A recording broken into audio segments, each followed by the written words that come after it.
My name is Madison Hayes, and I'm 27 years old. For most of my life, I believed I was a good judge of character.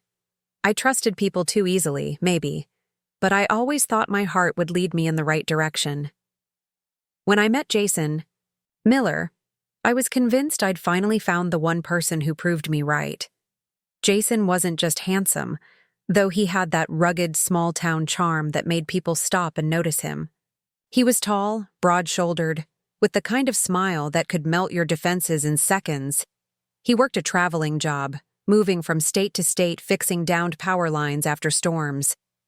It sounded heroic to me, dangerous even, and I admired him for it.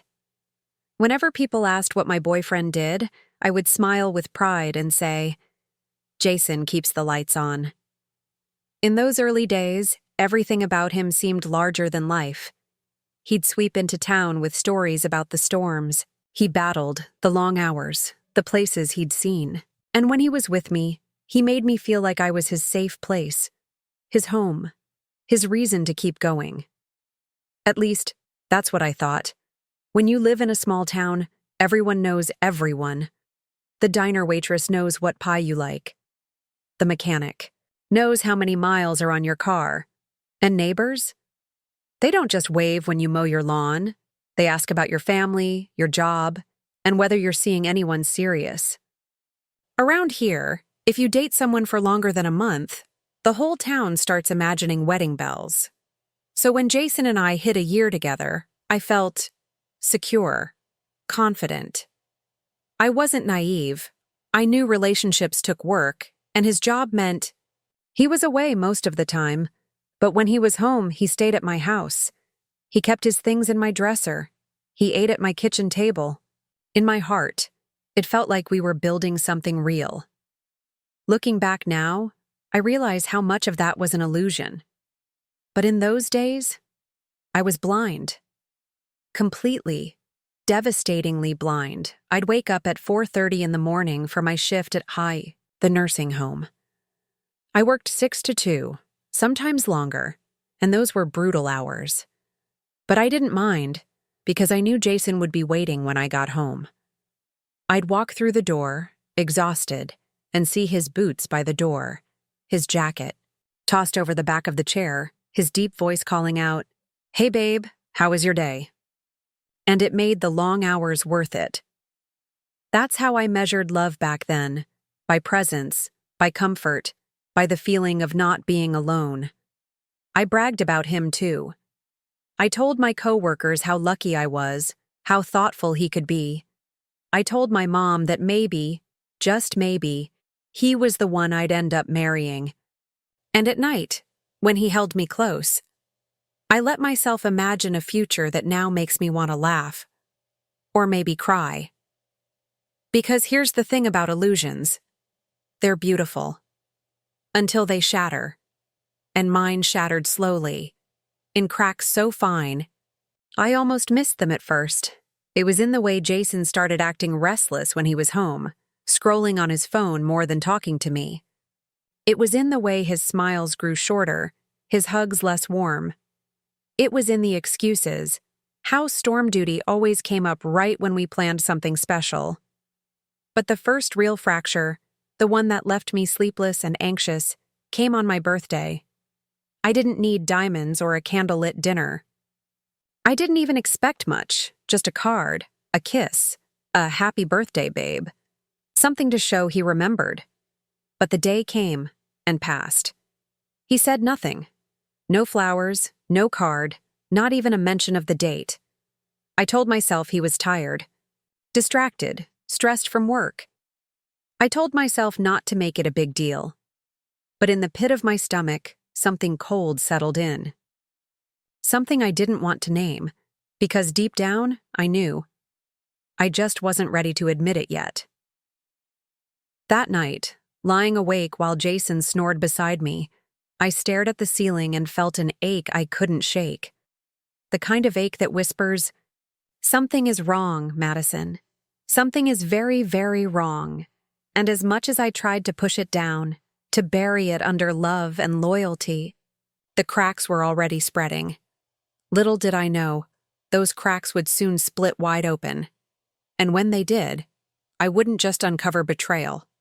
I would uncover secrets that would burn through friendships, relationships, and trust in ways I couldn't have imagined. And in the center of it all, Jason Miller and Amanda Brooks. But I'll get to her soon enough. For now, all you need to know is this. The love story I thought I was living was nothing but a perfect illusion. When you're in love, you learn to overlook the small things. A missed call, a distracted glance, a sigh that feels heavier than it should. You tell yourself it's stress or exhaustion, or maybe just your own imagination playing tricks on you. That's what I did with Jason. The first time I noticed something was off, he had just come home from a week on the road.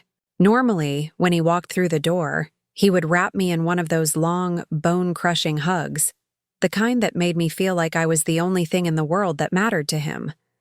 But this time, he didn't. He dropped his bag on the floor, muttered, "Hey," and flopped onto the couch like a man who'd just run a marathon. I stood there, frozen, waiting for the warmth I'd grown used to. It never came. At first, I convinced myself I was overthinking. Maybe he was tired. Maybe the long drive had worn him down. But then it kept happening. Week after week, the Jason I knew seemed to fade, replaced by someone colder, someone distant. Our conversations grew shorter.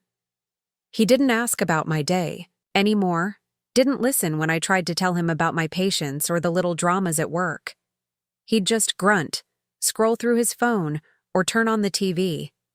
I'd sit across from him at the dinner table, watching the way the blue glow of his screen reflected in his eyes, and I'd feel invisible, like I was living with a ghost.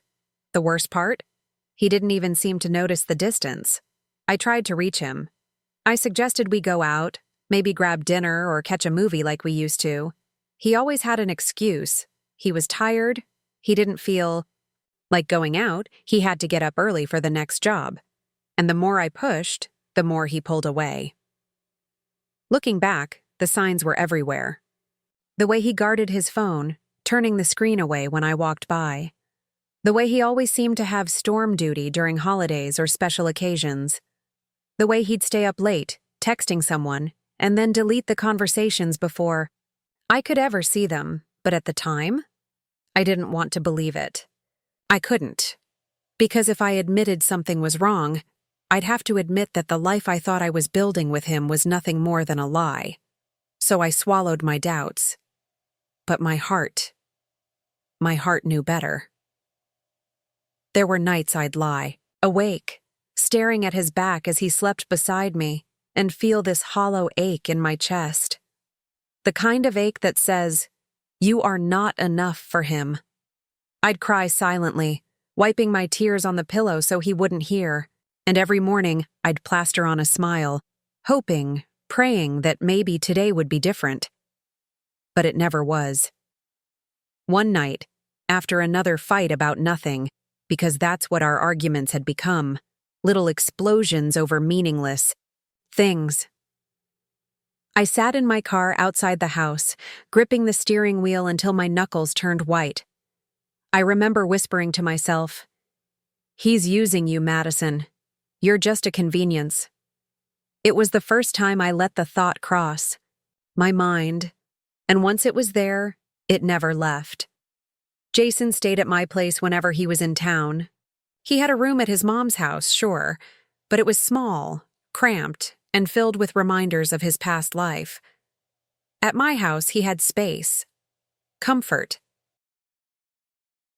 But I started to wonder, was that all I was? Comfort? A warm bed, hot meals, a place to crash in between jobs? The more I thought about it, the more it made sense. He didn't treat me like a partner anymore. He treated me like a stopover. A pit stop between highways. A layover before the next storm. And once that thought lodged itself in my head, I couldn't shake it. I started watching him more closely.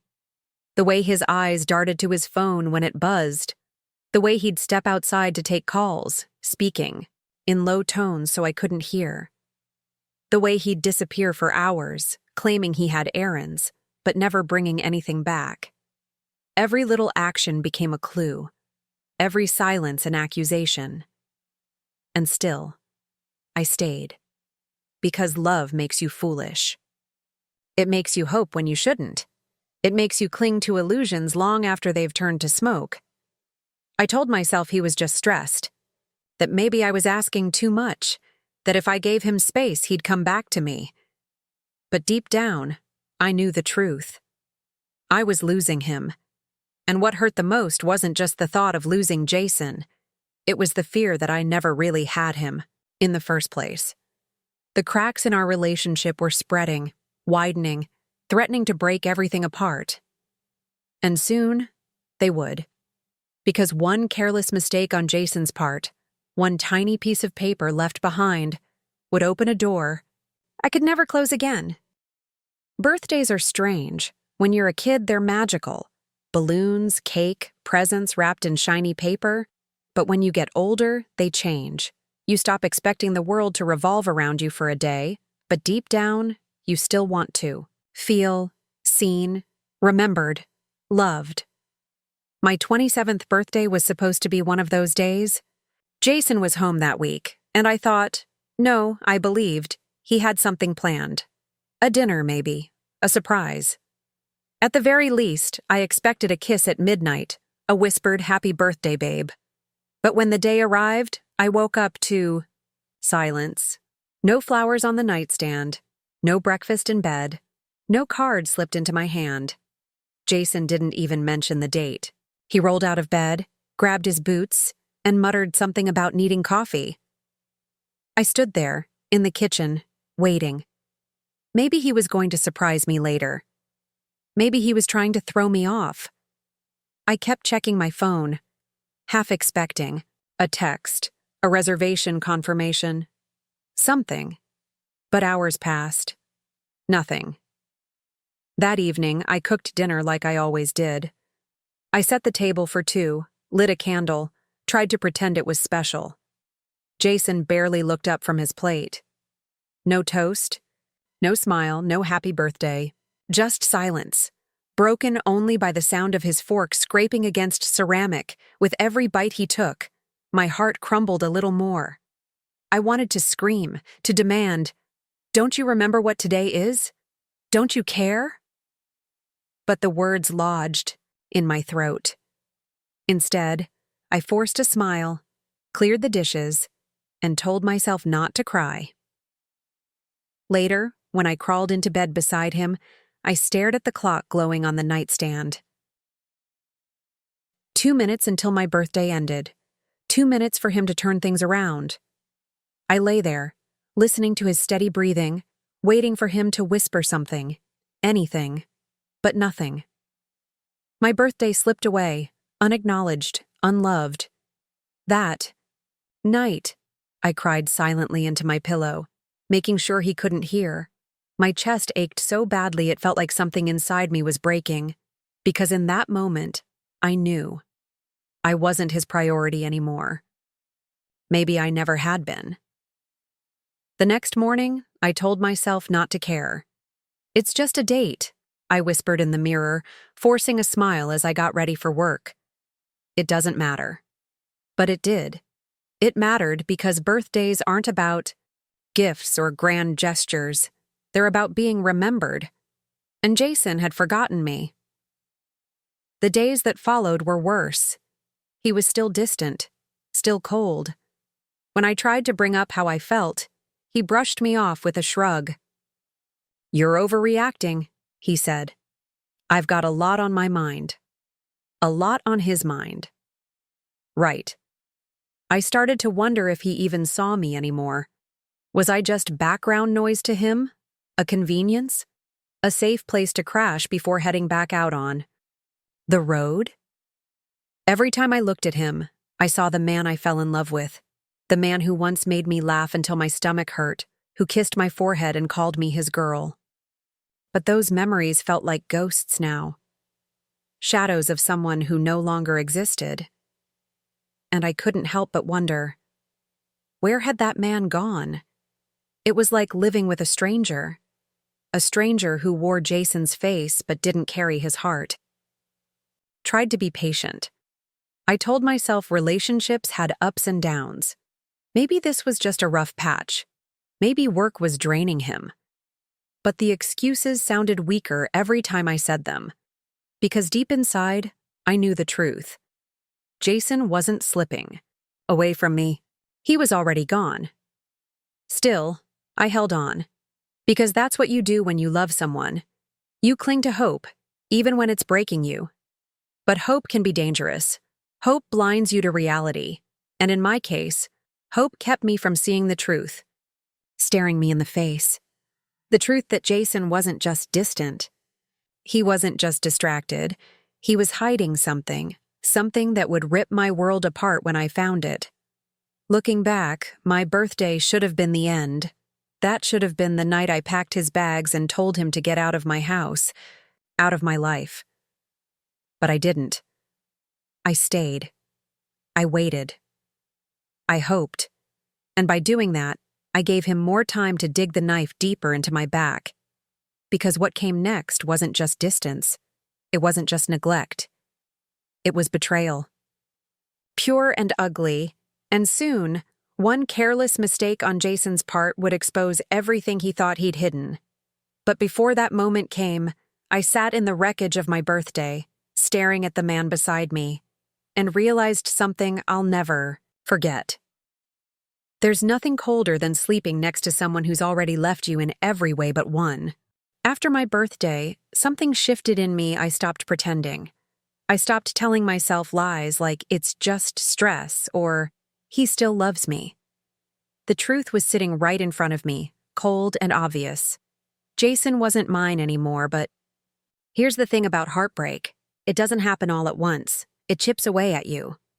Slowly, quietly, like water dripping on stone until there's nothing left but cracks. Jason was still coming home every few weeks, staying at my place like always.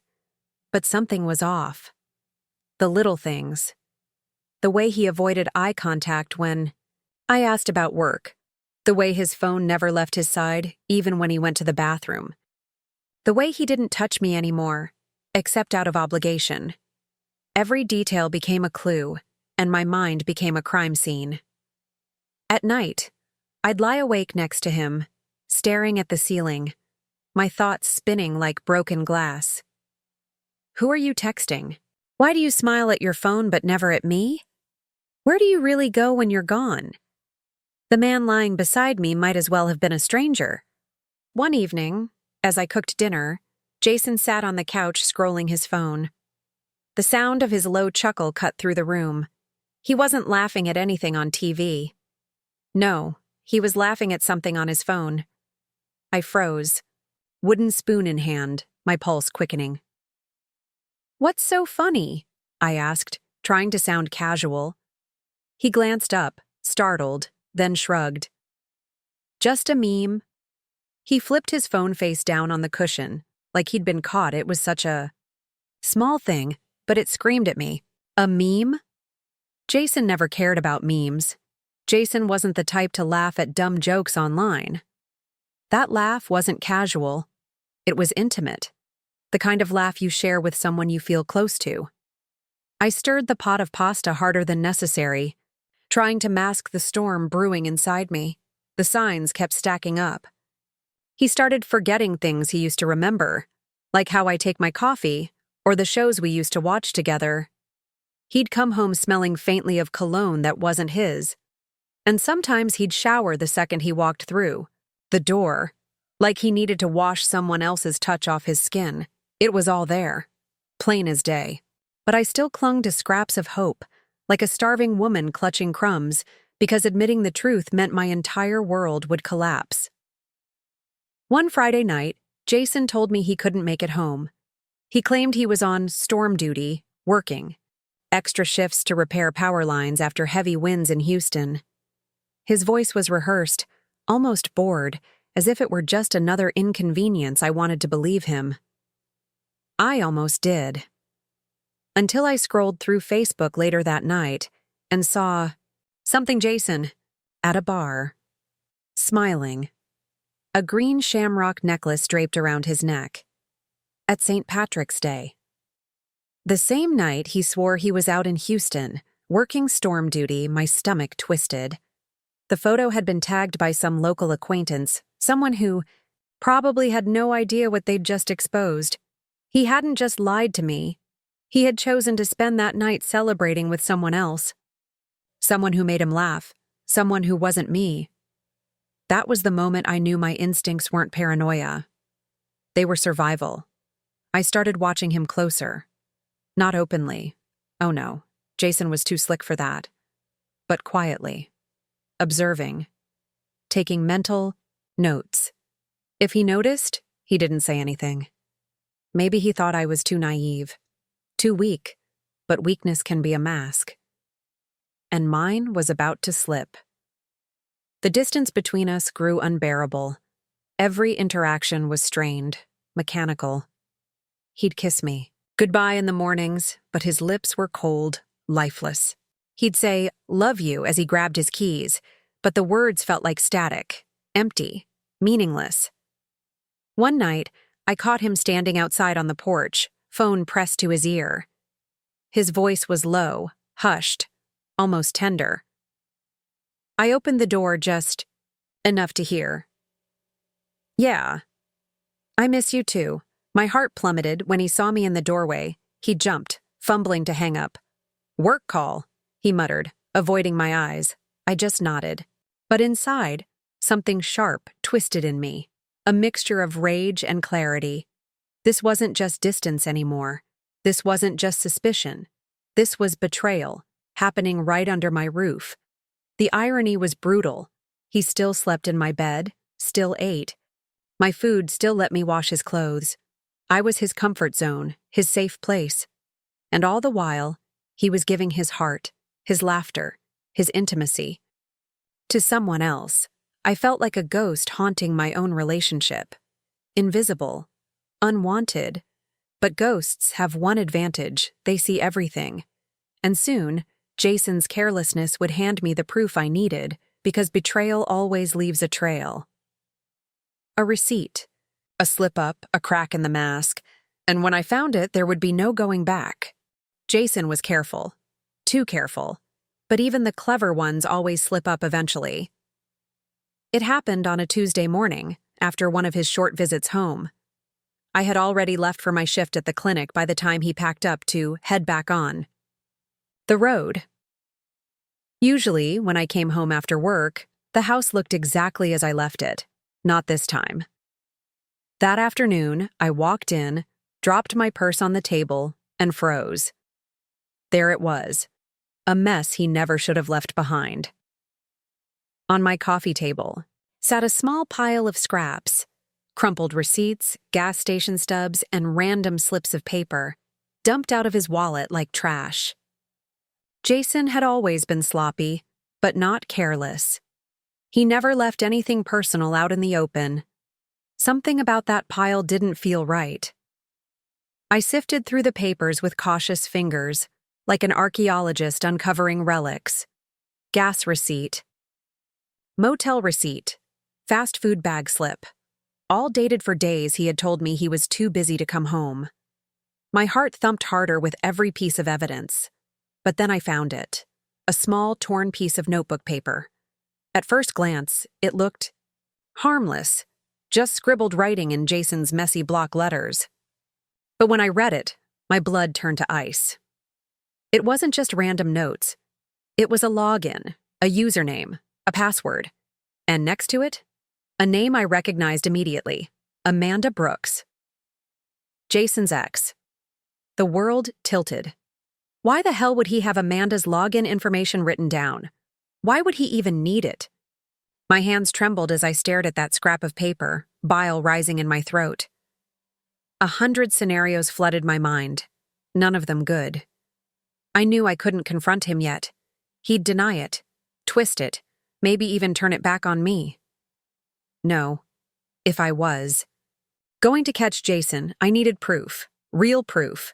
And now I had the key, but I didn't have the tools. My phone wouldn't work.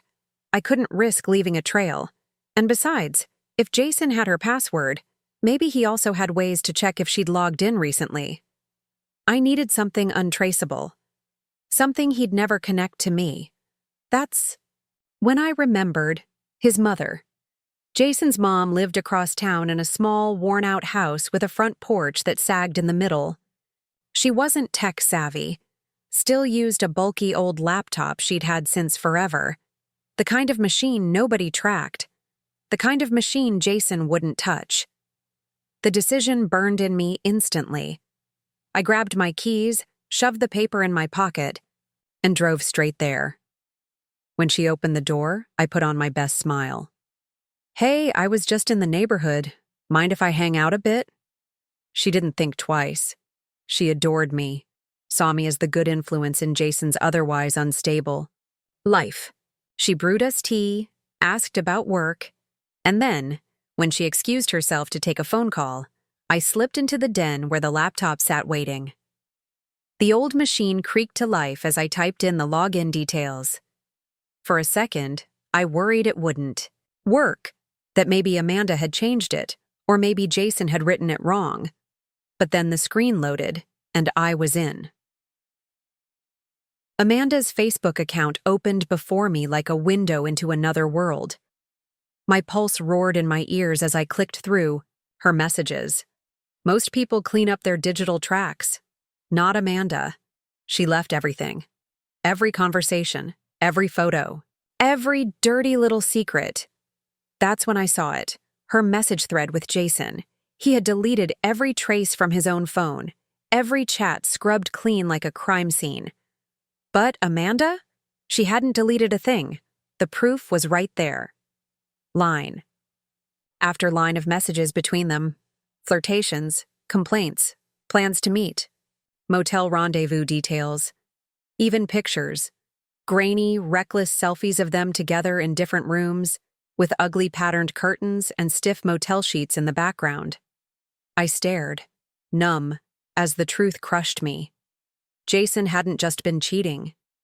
He'd been living a double life, months of lies, trips that weren't for work at all. Nights he claimed he was exhausted, but he'd been with her instead. But it got worse. The more I scrolled, the deeper the rot spread. Amanda wasn't loyal to him either. I found messages between her and other men, lots of men. Some of them married, their wives at home, unsuspecting. And Amanda wasn't shy about documenting it. Pictures, videos. Enough filth to ruin lives. Disgust crawled across my skin. She wasn't just a mistress. She was a wildfire, burning down everything in her path. Then I saw something that stopped me cold. A conversation between Amanda and someone I recognized. Not just another fling. This was different. Mark Daniels, Rachel's fiancé. Rachel, Amanda's supposed best friend. Rachel, who was 7 months pregnant with Mark's child. The betrayal twisted into something monstrous. I opened the thread, my hands shaking. There it was. The evidence. Photos of Amanda with Mark, tangled in motel sheets. Messages dripping with secrecy and lust. My heart slammed against my ribs. This wasn't just about Jason anymore. This was bigger. This was poison leaking into everyone's lives. Sat back in the chair, staring at the screen, 1,000 thoughts firing at once. Jason was a liar. Amanda was a parasite. And Mark was about to become a father while sneaking off with his fiancé's best friend. It was chaos. A web of deceit so thick I could hardly breathe.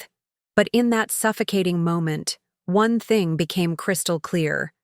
I held the match that could burn it all down. The receipts, the passwords, the photos, the evidence no one else had seen. For the first time in weeks, I didn't feel weak. I didn't feel like a ghost in my own life. I felt powerful, because secrets are currency. And I had just become very, very rich. I thought Jason's betrayal would be the thing to break me, but it wasn't. Because what I found inside Amanda Brooks's account, that was something darker, something rotten enough to stain an entire town. The more I clicked, the deeper the sickness went. Her inbox was a labyrinth of secrets. Messages with married men who promised to sneak out for just an hour. Photos of her in motel rooms with strangers, time-stamped at the same dates Jason had sworn he was on storm duty. A trail of digital fingerprints that painted Amanda not as a victim of Jason's lies, but as a woman who thrived on chaos. She wasn't just sleeping around. She was collecting people's weaknesses like trophies. I leaned closer to the screen, my stomach tightening. In one thread, Amanda bragged to a married man about how his wife would never believe her. In another, she hinted at blackmail, saying she kept everything saved just in case. My throat went dry. This wasn't random cheating. Amanda was strategic. She knew exactly what she was doing. And Jason. Jason was just another pawn in her game. But when I opened the thread with Mark Daniels, Rachel's fiancé, the disgust twisted into fury. It wasn't just the messages. It was the tone, the casual cruelty, the thrill Amanda got from sneaking behind Rachel's back while Rachel carried Mark's child. Photos of Amanda smirking in cheap motel mirrors, Mark shirtless and grinning like a fool. Rachel wasn't just a friend to Amanda. She was family, a sister. And Amanda had still done this to her. I sat there, frozen, while the glow of the laptop screen flickered against the walls. It hit me then. Amanda wasn't just wrecking homes. She was shattering people who trusted her. The most, and I couldn't let her keep winning. For hours, I dug deeper. Every file, every thread, every image. By the end, I had a digital arsenal that could torch lives in an instant. Screenshots filled a flash drive I had brought with me, a precaution I didn't even realize I would need until now. When Jason's mom came back into the room, I closed the laptop quickly, pretending to scroll through old emails. She smiled, asked if I wanted more tea, completely unaware that her son's entire double life had just unraveled in front of me. I excused myself, clutching the flash drive in my pocket like a weapon. Driving home that night, the world outside blurred. The headlights on the highway, the glowing street signs, the familiar roads, they all felt distant, irrelevant. My mind was spinning too fast. Jason had betrayed me. Amanda had betrayed Rachel. Mark had betrayed Rachel. And dozens of other families were dangling by a thread, not even knowing Amanda held their secrets in her dirty little hands. This wasn't just personal anymore. It was war. When I got home, I spread everything out on my bed. My laptop open, my phone buzzing with unread messages from Jason I ignored, the flash drive plugged in and glowing. Click. Photo of Jason and Amanda in a motel. Click. Amanda with a married man, time-stamped for last Thanksgiving. Click. Mark kissing Amanda's neck while Rachel posted baby bump photos on Facebook. My anger hardened into something sharper. I could ruin Jason with a single message. Expose him to his family, his friends, his job. But that felt too small now. Too clean. He didn't deserve clean. Amanda was the disease. Jason was just infected, and diseases have to be cut out at the root. But how? I couldn't just send Rachel?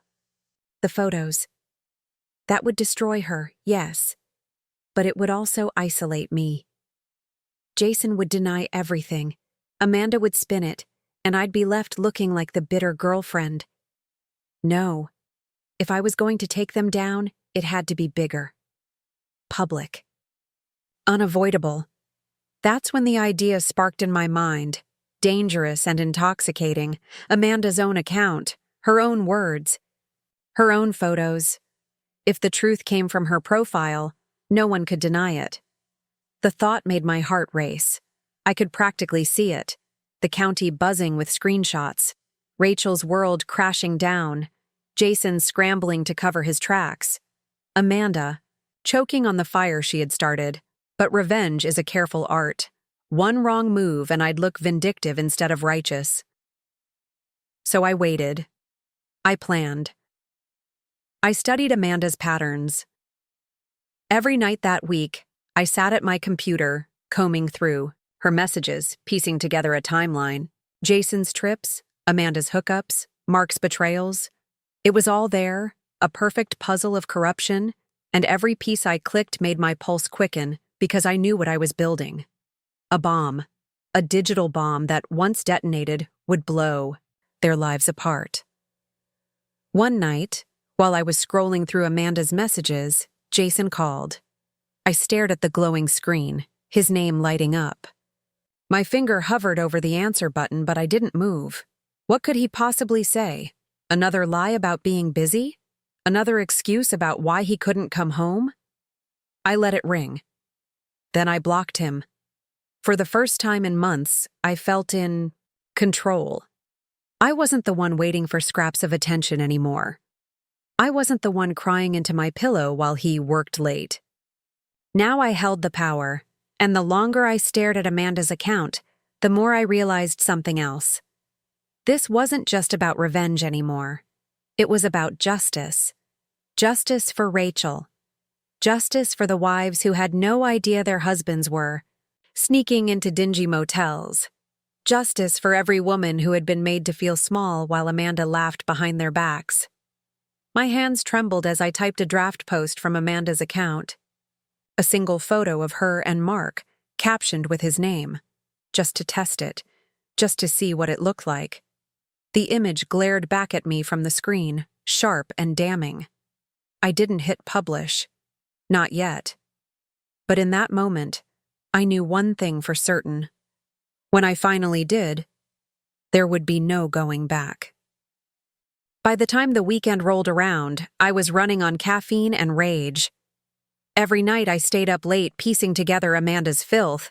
Every morning I dragged myself to work like a machine, smiling at my patients in the nursing home while inside my veins burned with secrets. I could feel it in my chest. The storm was coming. But first, I needed to set the stage. Jason called again on Friday night. This time, I answered. Madison. His voice cracked with fake warmth. Hey, babe. Been crazy busy this week. How are you? I closed my eyes, letting the silence hang. I wanted him to squirm. And he did. Look, he rushed on. I know I've been distant. Work's insane. I miss you. I'll be back in town Tuesday. Maybe we can go out to dinner? My treat. Make it up to you. Dinner, like a couple of drinks and a steak, could erase the motel sheets, the photos, the lies. I swallowed my fury and forced a light laugh. Yeah, Jason, Tuesday sounds good. Let him think I was still hooked. Let him think I was still his safety net. He had no idea I was tightening the noose. The next morning, I drove past the little diner downtown, the one where gossip spread faster than the coffee was poured. Small towns thrive on whispers, and I planned to give them a feast, but I couldn't just dump everything yet. Not without precision. The right post, the right moment, the right crowd watching. If I struck too soon, Amanda would scream it was photoshopped. Jason would call me a crazy ex. People would believe them because that's what people do. But if I timed it perfectly, if the evidence came from Amanda's own account, blasted in front of the people who mattered most, there wouldn't be a single rock for them to crawl under. That night, I logged back into Amanda's account and began my rehearsal. First, I drafted a post with photos of Jason and Amanda in the motel, time-stamped and undeniable. Then I typed, when he says he's working storm duty, what he really means is me. Jason Miller, ladies and gentlemen. I didn't hit publish. Not yet. Instead, I saved it as a draft. Next, I opened the thread with Mark Daniels. The one where Amanda called him the best secret I've ever had, while Rachel, his fiancée, was posting about baby names. I copied the photos. Him and Amanda, tangled in motel sheets. Him kissing her while she smirked at the camera. I typed, another draft. Congratulations to Rachel Johnson on her engagement to Mark Daniels. Too bad he's been spending it with me. The words looked venomous on the screen. I could almost hear the gasps, see Rachel's face, feel the county ignite. Again, I didn't post. Not yet. Because this wasn't about impulse anymore. This was strategy. Over the next few days, Jason texted non-stop. Good morning, beautiful. Thinking about you. Can't wait for Tuesday. I read every word with a calm detachment, like studying the lines of a doomed man's last letter. He had no idea I held his life in my hands. Amanda, meanwhile, was busy being Amanda. She posted selfies with Rachel, smiling like a saint, calling her my ride or die. The comments were full of hearts and BFF goals. I wanted to vomit. Every fake smile she plastered online only sharpened my resolve. People thought Amanda Brooks was charming, loyal, fun. The truth was, she was poison disguised as honey, and I was about to rip off the mask. By Monday night, the plan was clear. Jason would be home Tuesday. Amanda was scheduled to work her late shift at the hospital that evening, meaning her account would look active, but she wouldn't be on it. Rachel would be at home scrolling, tired and heavily pregnant. The entire county would be online after dinner, scrolling through Facebook like clockwork. That was my window. I would strike at the exact moment the maximum number of eyes were watching. Set alarms on my phone, 7:00 p.m., Jason's dinner invitation. 7:45 p.m., excuse myself from the table. 8:00 p.m., log in. 8:05 p.m., detonate. The drafts were ready, the screenshots were organized, the timing was perfect. The only thing left was to keep my face calm until then. Tuesday evening arrived with a strange electricity in the air. I curled my hair, put on lipstick, and slid into the red dress Jason used to say was his favorite. The irony made me smile. When Jason pulled up, he whistled. Damn, Madison, you look incredible. I smiled sweetly, kissed his cheek, and slid into his truck. He had no idea he was driving himself straight into hell. Dinner was a performance. I laughed at his jokes, nodded as he told work stories, let him hold my hand across the table. Inside, my blood pounded with anticipation. When the waiter cleared the plates, Jason leaned in. See? We're good. Just like old times. I excused myself to the restroom, phone clutched tight. My pulse was a drumbeat in my ears. This was it. In the bathroom stall, I opened Amanda's account. My fingers hovered over the drafts, trembling. With adrenaline, Jason's photos, Mark's betrayal, dozens of screenshots ready to flood her timeline. The countdown in my head hit 0. Inside that bathroom stall, my hands trembled, but my mind was steel. Jason sat out there at the table sipping a beer, completely unaware that I was seconds away from ripping his world open. I opened Amanda's Facebook, pulled up the draft, and hovered over post. For a moment I hesitated, not because I doubted myself, but because I knew this was the point of no return. Once I pressed that button, there was no taking it back. No oops, no mercy. I hit post. Screen blinked, and just like that, Amanda's page exploded with filth she had left behind like breadcrumbs. Jason and Amanda motel selfies. His arm around her waist, her lips pressed to his neck. Captions she'd written. Storm duty. I didn't stop. Next draft, posted. Amanda and Mark Daniels tangled in sheets, his wedding ring gleaming. Under motel light. The caption I added, Rachel deserves to know. Then came the screenshots, the chats, the videos, all dumped out in a flood, one after another. In less than 3 minutes, Amanda's perfect account turned into a crime scene. Out in the dining room, my phone buzzed violently. Notifications lit up like fireworks. Girl, what is this? Is this real? Oh my God, Rachel, are you seeing this? The small-town grapevine had turned into a screaming mob, and I was the one holding the megaphone. Jason was still, waiting for me at the table, oblivious. His world was collapsing online while he buttered a dinner roll. I smiled at the thought. But the real chaos hit when Rachel herself commented. On one of the motel photos with Mark, she tagged him and wrote, Pack your things, we're done. The whole county saw it. Within minutes, Amanda's phone must have started buzzing at the hospital. Nurses gossip, patients gossip. I pictured her in scrubs, walking out of a patient's room, pulling out her phone only to see her own timeline dripping with evidence. No way she could spin this. No way she could bury it. The truth was out. I slipped my phone back into my purse, washed my hands, and returned to the table like nothing happened. Jason grinned, reaching for my hand. "Everything okay, babe?" "Perfect," I said, smiling. Sweetly. At that exact moment, his phone buzzed, and buzzed again, and again. A cascade of vibrations rattled the table. He frowned, pulling it out. The color drained from his face. "What the hell?" he muttered, scrolling. His eyes darted up to me, confusion morphing into suspicion. "Did you?" I raised my wine glass, clinked it against his, and whispered, "Happy storm duty." He froze, jaw slack, as the restaurant around us hummed in oblivion. His mask cracked, panic seeping through. I didn't need to scream. I didn't need a scene. The county was already doing that for me online. Jason sat there, his kingdom burning, and I savored every second of it. Jason's face turned ghost white in that dim restaurant light. His hands shook as he scrolled, jaw clenching tighter with each swipe. His world wasn't crumbling in private. It was burning on display for the entire county to see. I sipped my wine slowly, savoring the bitter sweetness. Every vibration of his phone was another nail in his coffin. He shoved his chair back suddenly, nearly tipping it over.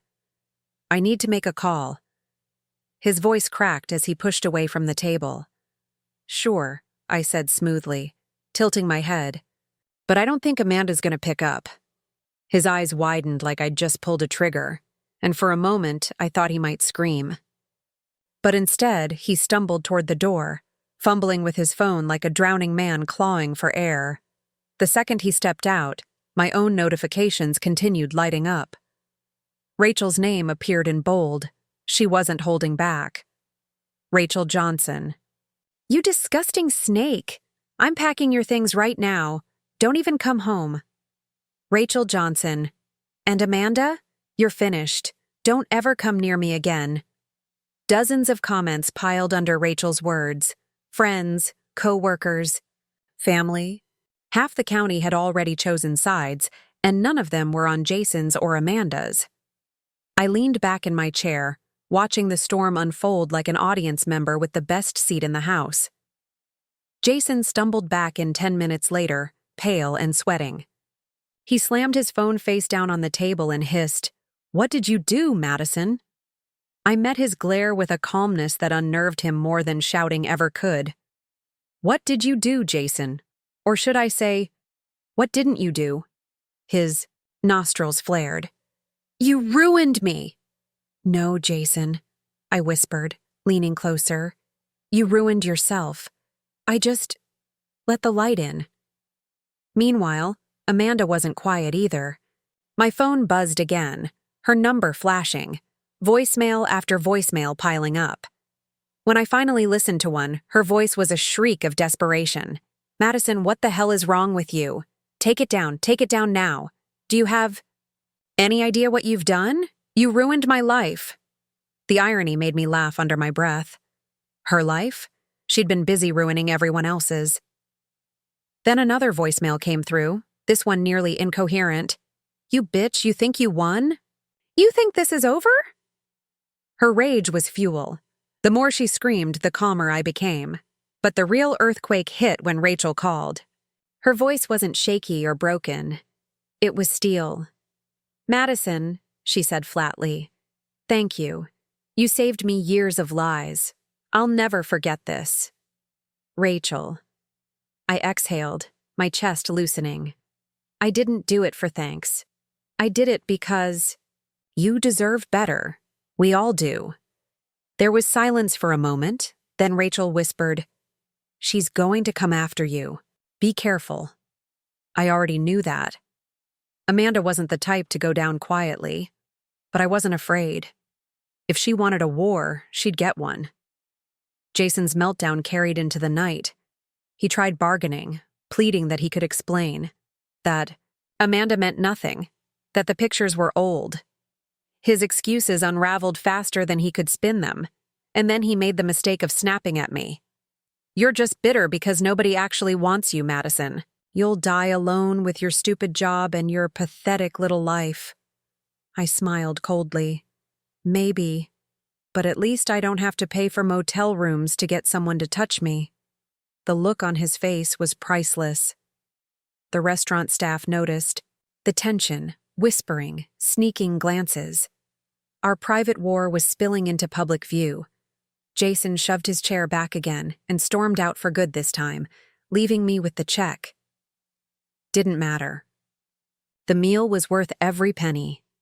That night, Amanda's social media accounts went dark, deactivated. She couldn't survive the weight of her own receipts. But the whispers in town didn't stop. Screenshots spread, people saved the posts before. They vanished. The damage was permanent. Rachel kicked Mark out, posting a photo of his belongings dumped on the porch. Jason went silent online too, but silence in a small town only makes the rumors louder. And me? I finally slept. For the first time in months, maybe years, I slept with a smile on my face. But deep down, I knew this wasn't the end. People like Amanda don't just vanish. People like Jason don't just crawl away quietly. They come back. They fight dirty. They claw to get their power back. I was ready. Let them come. Because if this was war, I'd already fired the first shot. The next morning, I woke up to sunlight cutting across my bedroom floor. For the first time in months, I hadn't been jolted awake by Jason's texts or Amanda's shadow hanging over me. I thought maybe, just maybe, the storm had passed. But peace doesn't last long in a story like mine. By the time I poured my first cup of coffee, my phone buzzed again. A text. Not from Jason, not from Rachel, from an unknown number. "You think you're smart, but I know where you live." I froze, mug halfway to my lips. My heart didn't pound. I'd been expecting something like this. It was Amanda. "Who else?" I typed back slowly, deliberately. "Me." "Good. Saves me the trouble of sending you directions." Her reply came instantly.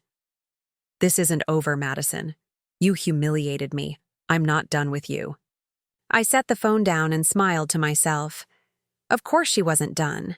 Women like Amanda don't just accept defeat. They plot. They thrive in chaos. And if she wanted a war, I'd give her one. The retaliation didn't stop at texts. When I left for work, I noticed it. A car I didn't recognize idling across the street. Dark windows, engine running. The driver never looked up, but my instincts screamed. I didn't call the cops. Not yet. Calling the cops meant fear. I wasn't afraid. I was alert. At work, my coworkers whispered about the scandal. The screenshots had reached even the nursing home staff.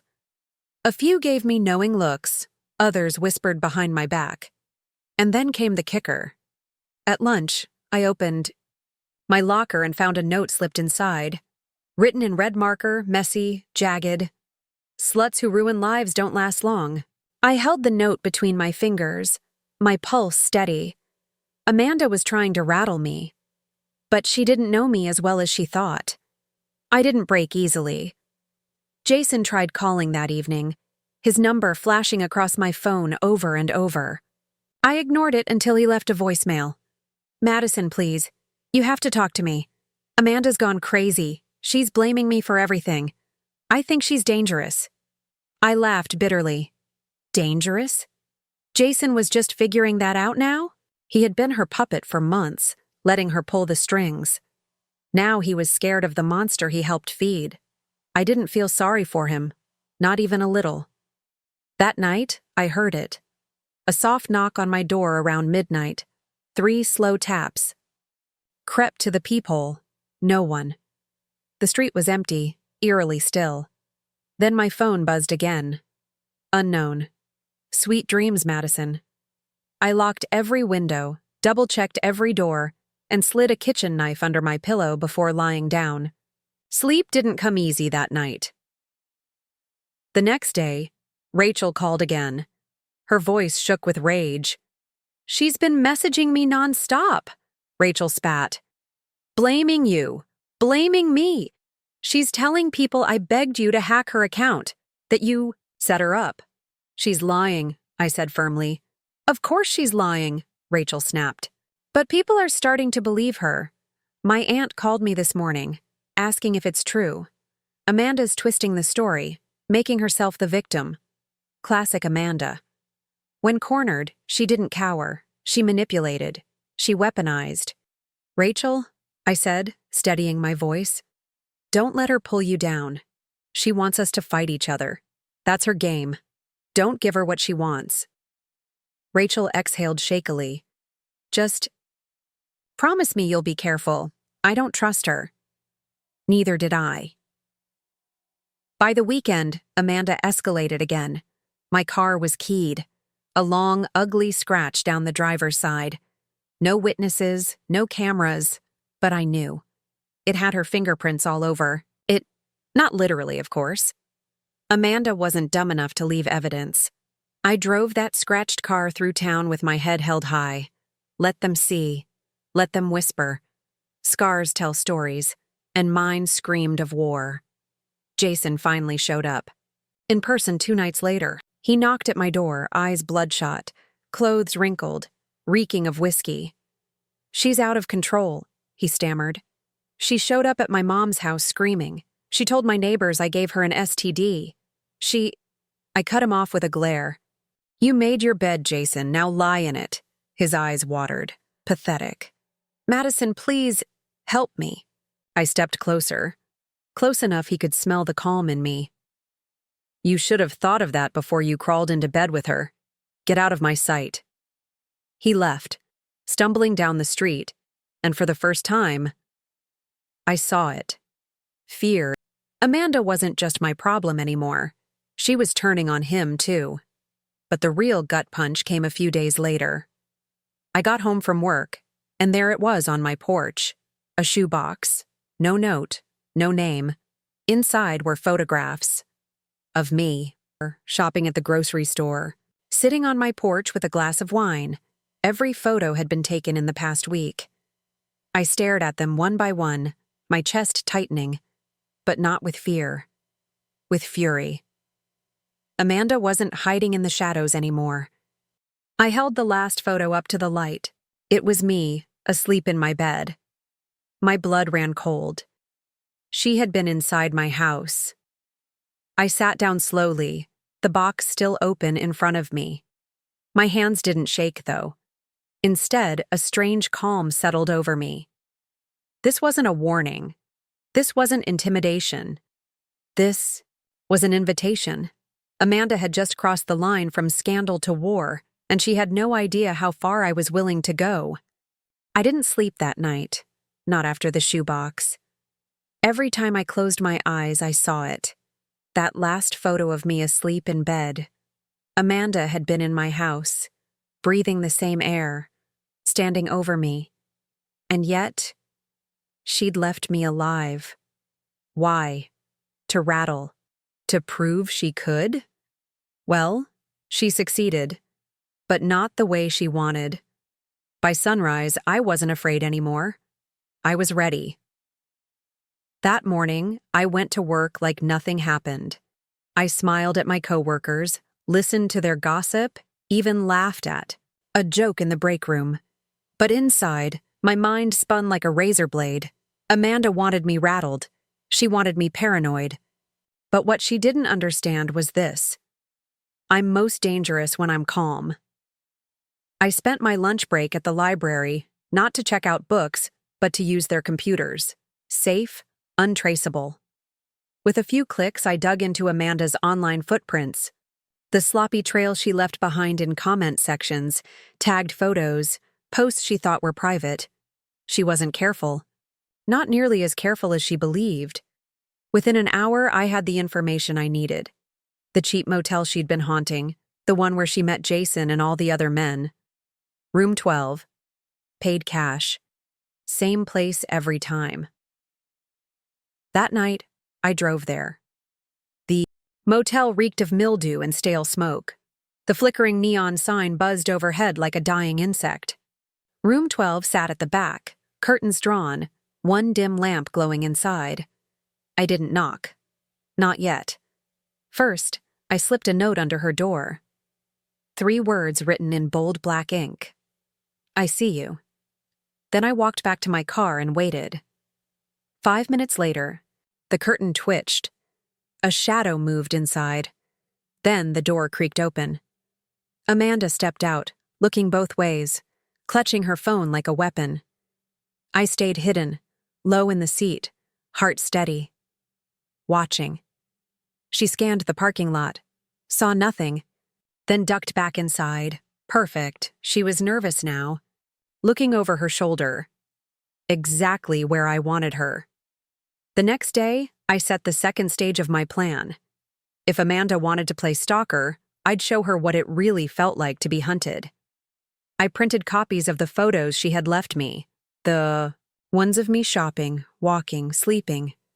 Only this time, I altered them. Black ink circled her reflection in windows, mirrors, and passing cars. Because she was there. Always there. And I wanted her to feel it. I mailed the envelope to her motel. No return address. That night, I imagined her tearing it open. I imagined her face draining of color when she realized the tables had turned. Jason called again, begging to meet.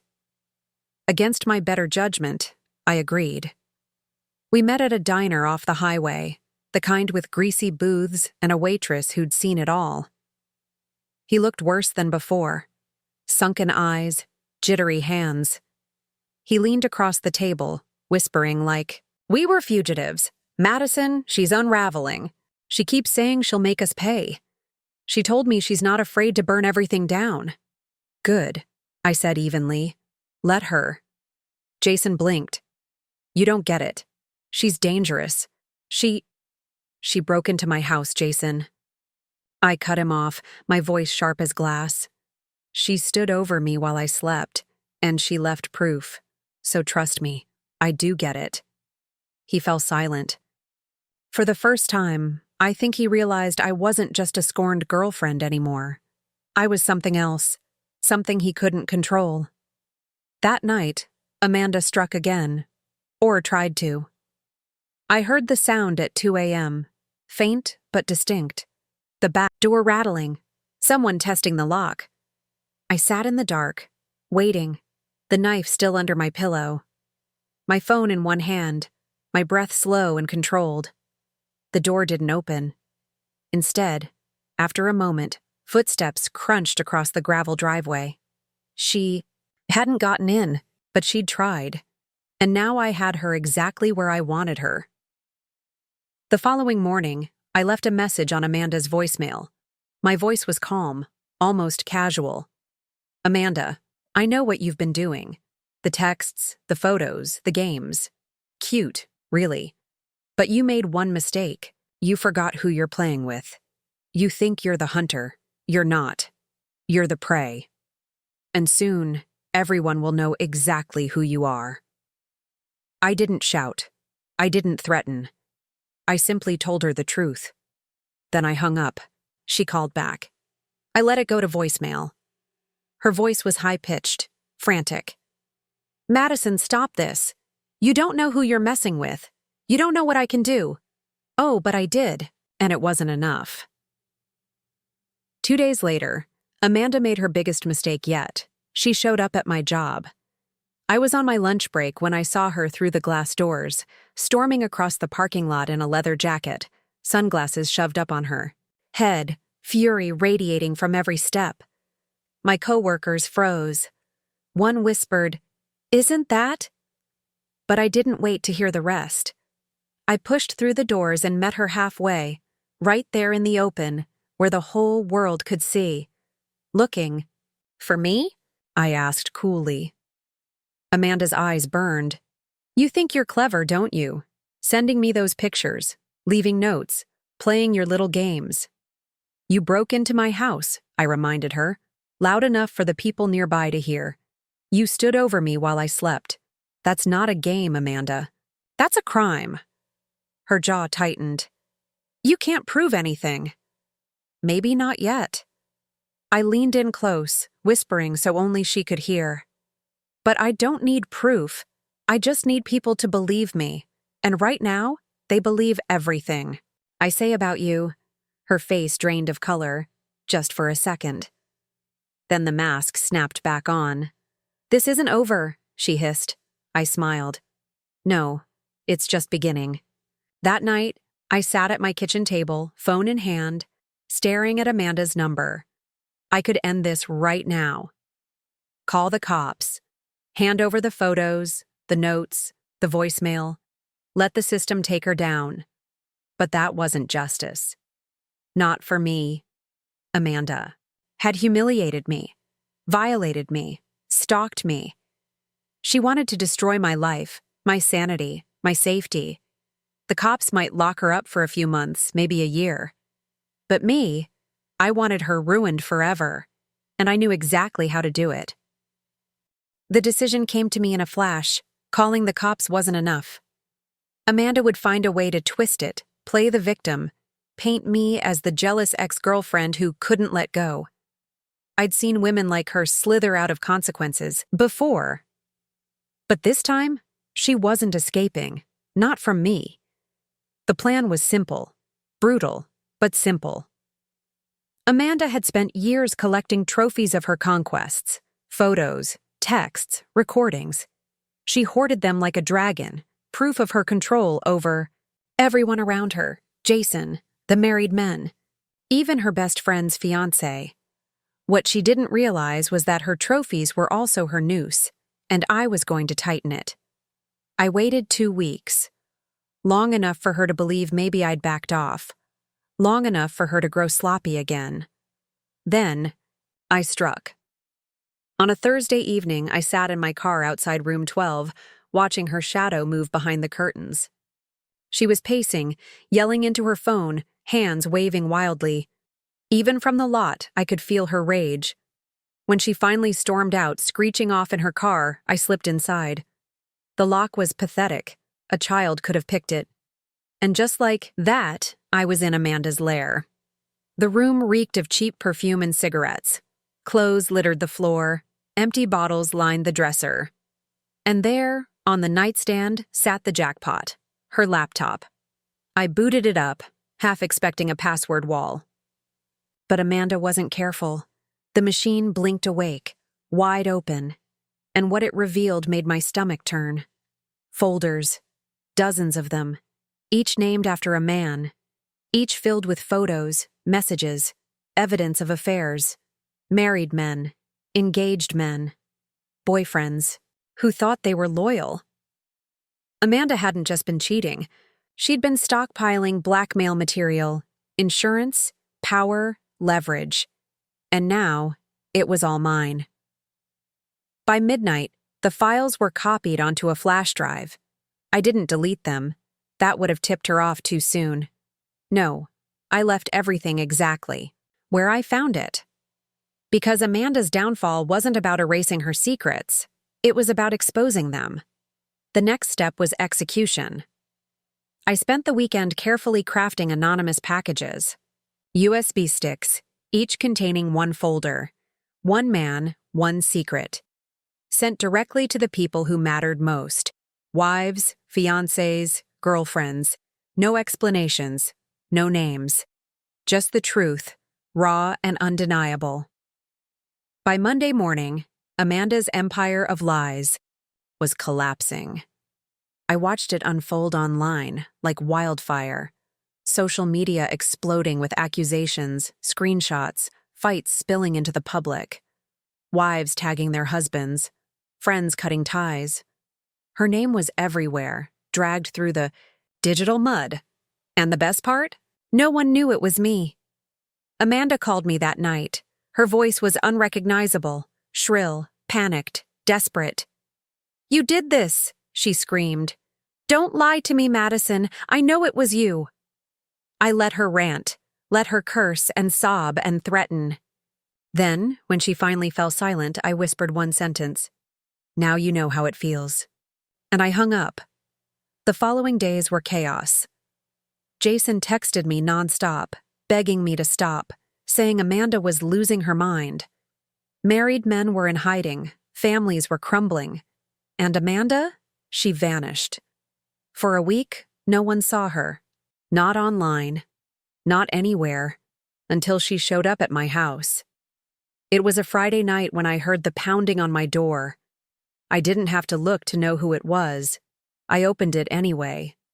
Amanda stood there, a wreck. Makeup smeared, hair tangled, eyes bloodshot. She looked less like the woman who had tormented me for months and more like a ghost clawing her way out of hell. "This isn't over," she rasped, voice shaking. "You think you've won, but I'll come back. I'll ruin you. You'll never be free of me." I studied her for a long moment, then stepped aside. "Look around, Amanda. You've already ruined yourself. I just showed everyone the truth." Her lip trembled. For the first time, she looked small, defeated. But then her eyes hardened again. "You'll regret this," she spat. "You'll regret ever crossing me." And with that, she stumbled off into the night. I never saw Amanda Brooks again. Rumors spread. She left town, changed her name, maybe even skipped states. Some said she tried to start over. Others whispered darker stories that she couldn't handle the wreckage and did something permanent. I don't know what's true. What I do know is this. My life is mine again. No more shoeboxes. No more photos. No more shadows creeping at my door. For the first time in months, I sleep through the night. And yet, sometimes, when the house creaks in the dark, I wonder, did I really destroy Amanda, or did I just create a ghost who will haunt me forever?